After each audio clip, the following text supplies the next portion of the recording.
brilliant artist never said, I've seen the best lifters of my generation ruined over bad posture. We have to build a case for smart mobility. And when I started lifting weights, there wasn't such thing as mobility. Gladly, strength and conditioning has come a long way. So this is how we get strong nowadays, is we are mobile. Mobility, 3 things. 1, proprioception. 2, range of motion. 3, end range gain. That's it. Immobility in your upper body. I can't raise one arm all the way to where I can raise the other arm. I'm not mobile through this arm. I'm immobile. After injury, maybe it's hard for me to twist and reach back, twist and reach down if I need to pick something up. Through my side body, I'm immobile. Now that we know what mobility means, let's cure it. Number 1, let's start from the top and work our way down our upper body or our torso. Remembering that breathing is a big part of this. If you watch my other short video on intrafusal stretching, you'll see why it's important to breathe and sharpen your breath. I do this one a lot. Inhale up, get those palms up towards the ceiling, and now exhale every time and just pulse.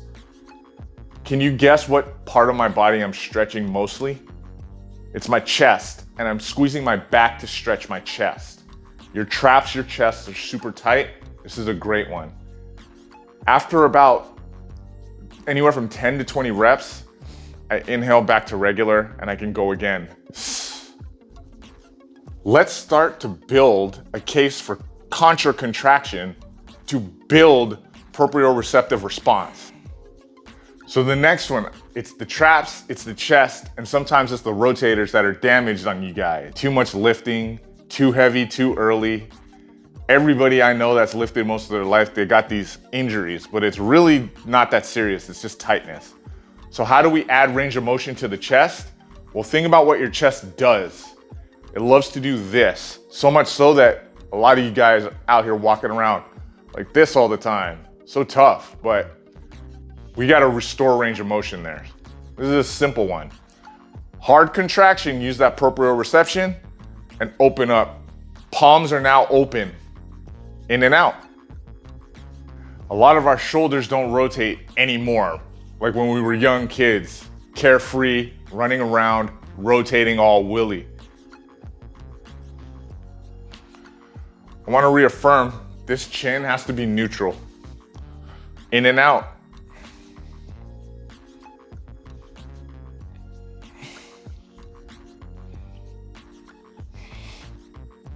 I'll inhale and my shoulders go back.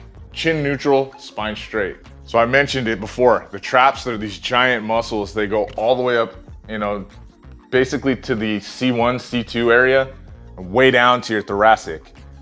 A lot of control, they're always tight. Tuck your chin with everything else on your body plumb and neutral, okay? Right, roll back to left. Left, roll back to right with an extra exaggerated chin depression and near hyperextension or hyperflexion of your thoracic cervical spine.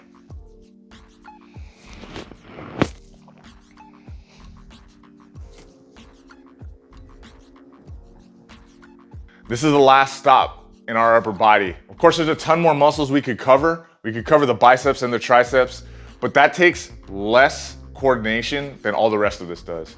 Adding mobility here, let's work on our end ranges. I'm inhibited because I got the tight hips.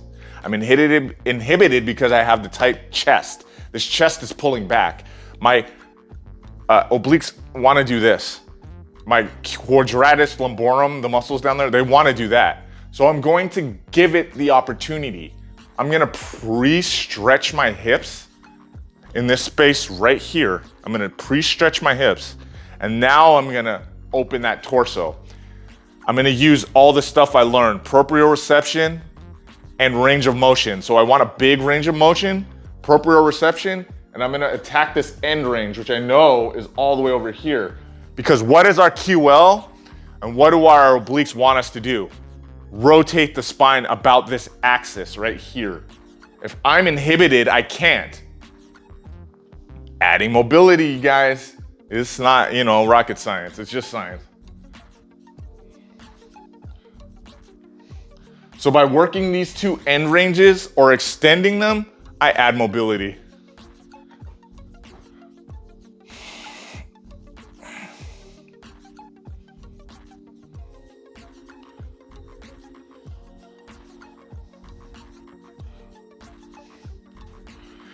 It's at this point that I can use an implement, I can use a stick, keep one here, I could put it in front of the body, or I can get really good with using my arms if I'm nice and plumb and straight.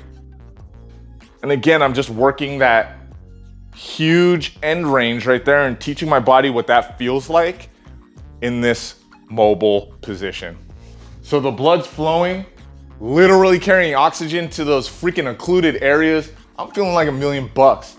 So why not add some strength? You guys thought mobility was just about moving and yogi postures and vinyasas and putting your arms behind your neck and using Ronda Rousey sticks and all these things. It's about building strength. So now that we have that, come over to the squat rack, let's practice. One way today that I'm gonna practice is I'm gonna put myself in an end range position with some nice load. I'm actually gonna face this way. And I got that end range position for my obliques. I'm not gonna do maximal load. I'm gonna do 10 RM load. I'm gonna actually pop this guy up, hold that position, and back down. I should be able to do less of these, and which is why I do a lighter load, but I'm looking for that mobility range of motion that I like. It almost is like putting the bow on the present before you give that present away. You wanna put that bow on it so that Bay, boo, whoever knows, that is for you. So what you just saw was in that end range position, I kind of struggled with it. So this is actually too heavy, gonna go lighter. Didn't want to take any chances, went real light, a lot lighter. Now, new end range position, stretching that side body out, full press.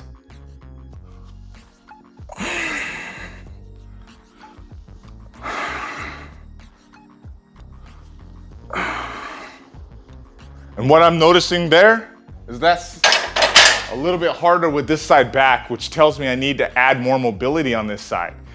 But I'm able to get my arms straighter than I was before, which tells me I am getting a good proprioceptive response, end range movement and range of motion for my mobility. Okay fam, it's time to recap. It was proprioception, it was end range motion and range of motion that had us increase our mobility. Last thought, mobility isn't about doing all this weird stuff on the ground and throwing your hip around the room or getting your shoulders to reach behind you. That's not mobility. Mobility is picking a joint angle, asking your body to move through that angle, specific angle, by contracting and lengthening the agonists, antagonists, with a little activation from the synergists. If I'm able to do that at that joint angle with full response from the stretch and the lengthen and the contracted side, I have mobility. I have immobility if one side is doing all of the contracting and the other side is doing none of the lengthening. I have immobility. Grabbing a towel and putting it behind your neck and rub-a-dub-dub, you're actually teaching your muscles, again, watch that intrafusal stretching video on the channel to see what I'm talking about. You're actually teaching a lot of your bigger muscles to respond to the increase in tension, to the rapid increase in tension. And athletes, especially, if you're not ready for that, you're going to not only hurt yourself, but you're gonna discourage yourself from continuing your mobility training. And you're just gonna get tight again, or you're gonna get tighter. Who wants to get tighter? I would rather stay loose. All right, thank you. See you later.